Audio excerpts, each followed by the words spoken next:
कहानी की शुरुआत होती है एक गांव की पुरानी हवेली से। टूटी खिड़कियां, झुकी छतें और दीवारों पर काले धब्बे जैसे किसी के चीखने की छाप छोड़ गए हों। गांव वाले उस हवेली का नाम तक लेने से कतराते थे। कहते थे वहां मंजुलिका की आत्मा रहती है, जो भी गया लौट कर नहीं आया। रात में अक्सर हवेली से एक लड़की की चीखें सुनाई देती, मुझे न्याय चाहिए। एक दिन गांव में एक नया लड़का आया, रेस्टार। वो न डरता था न किसी की बातें मानता। हवेली की बात सुनी तो सब गांव वालों को बुलाया और बोला, मैं उस हवेली में जाऊंगा, जो सच्चाई है उसे सामने लाकर रहूंगा। गांव वाले पीछे हट गए, बोले पगला गया है क्या? जो गया वो मारा गया। मंजुलिका की आत्मा तुझे भी नहीं छोड़ेगी। रेस्टर ने आंखें बंद की, फिर कहा, अगर डर के जिंदा रहना है तो जीने से बेहतर है सच के लिए मर जाना। रात को अकेला टार्च और एक लाठी लेकर वो हवेली की ओर बढ़ा। हवेली की ओर कदम रखते ही एक ठंडी हवा चली, जैसे किसी ने छू लिया हो। तभी एक डरावनी आवाज आई, लौट जा वरना तू भी मारा जाएगा। रेस्टार ने साहस से कहा, तू जो भी है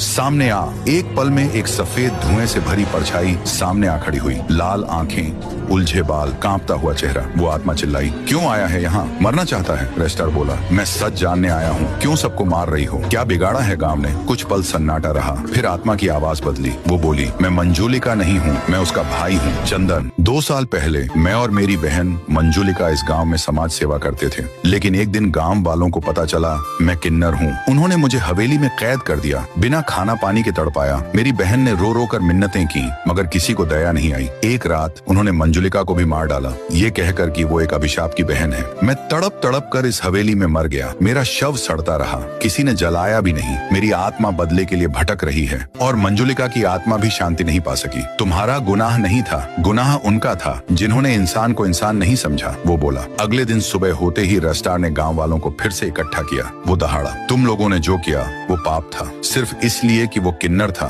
इंसानियत कहाँ गई थी उस दिन? गांव वाले सिर झुकाए खड़े रहे। एक बुजुर्ग औरत बोली, हमें माफ कर दो, हमसे बहुत बड़ा पाप हो गया। सभी गांव वाले हवेली के सामने पहुंचे, दीप जलाए, मंत्र पढ़े और प्रार्थना की, हे मंजुलिका, हे चंदन, माफ कर दो हमें, हमें तुम्हारा अंतिम संस्कार करने दो और मोक्ष पालो। हवेली की दीवारें कांपी, एक तीव्र रोशनी फूट पड़ी।